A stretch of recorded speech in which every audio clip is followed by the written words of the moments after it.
পুরুষরা বাম দিকে বসেছে, মহিলারা ডান দিকে বসেছে।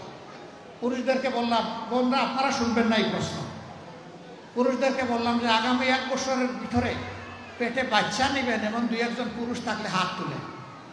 কেউ তো আর হাত তুলে না, সবাই হাসে আর নিচের দিকে মাথা দেয়, বুঝছে যে আমি কেন প্রশ্ন করছি। আমি বললাম এটা পারবেন না, কই না না এটা পারবো কিভাবে।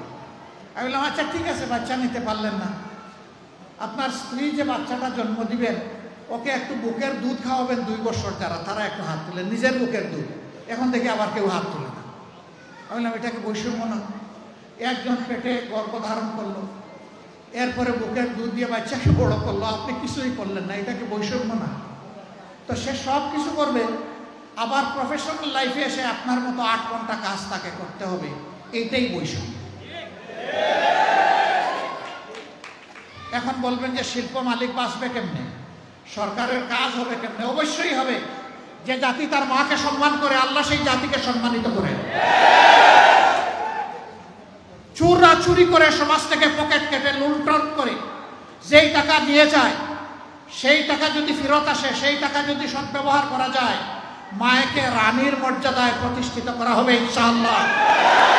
কার গায়ে জ্বললো আর কার গায়ে জ্বললো না এটা দেখার সময় আমাদের নেই। মারা 5 ঘন্টা কাজ করে 8 ঘন্টার বেতন পাবেন ইনশাআল্লাহ। তবে সেই 3 ঘন্টার বেতন শিল্প মালিকদেরকে দিতে হবে না, এটা দিতে বাধ্য থাকবে সরকার। একটা সমাজের ভিত্তি হচ্ছে পরিবার। পরিবার যে সমাজের সুন্দর, সেই সমাজ সুন্দর হয়। পরিবার যেখানে এলোমেলো, সেই সমাজ ধ্বংস হয়ে যায়। আমরা আজকে ধ্বংসের মধ্যে পড়ে গেছি, এই সমাজকে ধ্বংসের হাত থেকে উদ্ধার করতে হবে ইনশাআল্লাহ।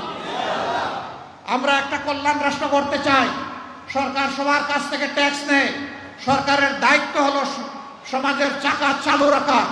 সরকারের দায়িত্ব হচ্ছে ওই সমস্ত মাদের বাকি 3 ঘন্টার বেতন পরিশোধ করা। কল্যাণ রাষ্ট্র যেদিন কায়েম হবে ইনশাআল্লাহ পর্যায়ক্রমে এই দেশ সেই জায়গায় গিয়ে উপনীত হবে। প্রথম দিনই হবে না, নিশ্চয়ই একথা জনগণ বুঝে। জনগণের ধৈর্য এবং সহযোগিতা আমাদের লাগবে। জনগণের যদি আন্তরিক সহযোগিতা এবং ধৈর্য পায় ইনশাআল্লাহ তা হবে। বলবেন ঠিক আছে বেতন না হয়ে দিলেন, 3 ঘন্টা যে খালি হয়ে গেল, সেই কাজের গ্যাপ কিভাবে পূরণ হবে? দুনিয়ার বহু দেশে পার্ট টাইম সরকারি জব আছে। অনেক মহিলা 8 ঘন্টা সময় দিতে পারবে না, বাসার বাইরে তার বাচ্চা আছে, সংসার আছে, এই জন্য জব ছেড়ে দেয়। তারা যখন দেখবে 3 ঘন্টারও আমার একটা সুযোগ আছে, বলবে ঠিক আছে সেই 3 ঘন্টা আমি আমার প্রয়োজন পূরণ করে আসি। এখানে জব আরো বেড়ে যাবে, একজনের সাথে আরো 18 জন যোগ হয়ে যাবে। সুতরাং আগে যদি 100 জন জব পেয়ে তাকে এখন 150 জন পাবে ইনশাআল্লাহ। এইভাবে জবের সংখ্যা বেড়ে যাবে। কিন্তু আমরা কোনো মাকে কাজ করতে বাধ্য করব না।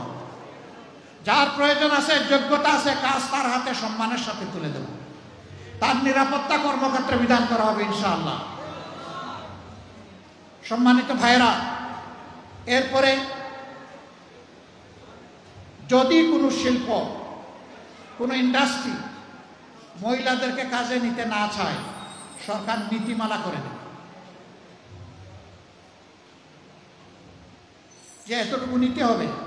কেউ যদি না আসে পুরুষ দিয়ে পূরণ করে, অসুবিধা নেই। আবার মহিলাদের মাঝে, নারীদের মাঝে কেউ যদি বলেন যে আমি 8 ঘন্টা কাজ করে 8 ঘন্টার বেতন নিতে চাই, তাকে সম্মানিত করা হবে বাড়তি ইনশাআল্লাহ। তিনি যে সম্মানটা দেখালেন রাষ্ট্রকে, এই জন্য তাকে সম্মানিত করা হবে। সম্মানিত করার বহু রাস্তা খোলা আছে।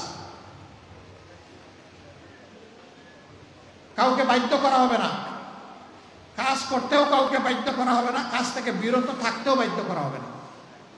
এটা থাকবে অপশনাল চয়েস, অল্টারনেট চয়েস। এমন হলে কার অসুবিধা? গরম ভাতে বিলাই বেজে, কারণ ওই ভাতে মুখ দিলে বিড়ালের মুখ পুড়বে। আমরা ঘুণে ধরা সমাজের আমূল পরিবর্তন চাই। একটা ঝাঁকুনি দিয়ে সমস্ত মহিলা আমরা ঝরাই দিতে চাই ইনশাআল্লাহ, বিইজনিল্লাহ। আমরা পারবো না, আল্লাহ যদি আমাদেরকে তৌফিক দেন ইনশাআল্লাহ আপনাদেরকে সাথে নিয়ে আমরা পারবো। আজকে মায়েদের ব্যাপারেই কথা বলার আমার উদ্দেশ্য ছিল। আপনারা কি খুব কষ্ট পেয়েছেন? এখন বলবেন আমাদের থাকলোটাকে গেল তো সব গেল, সব তো ওনাদেরকে দিয়ে দিলেন। যেই স্বামী তার স্ত্রীকে রানীর আসনে প্রতিষ্ঠিত করে সেই স্বামী রাজা হয়, আর যেই স্বামী তার স্ত্রীকে অপমান করে সেই স্বামী কামলা হয়। আপনারা রাজা হতে চান না কামলা হতে চান? 2 নম্বর, ওই স্ত্রী যিনি মর্যাদা পাবেন, সম্মানিত হবেন, তিনি চিন্তা করবেন আমার যে স্বামী আমাকে এতটা সম্মান দিয়েছে, আমারও দায়িত্ব আছে তাকে সম্মান দেওয়া।